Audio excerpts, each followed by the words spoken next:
Hello there. Yan.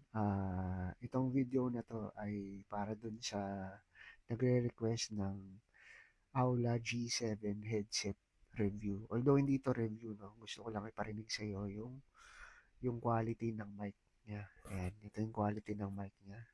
Although note na mahina ako magsalita, no? Mahina yung boses ko talaga. Tapos, ayan. Magaan siya sa tenga, magaan yung headset, tapos yung foam niya malambot. Tapos yung LED niya, kung papanoorin niyo yung video ko dati ng Aula Peripherals, yan, ganda ng LED niya.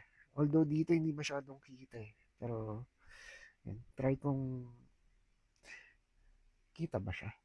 Malabo masyado eh. Pero yun.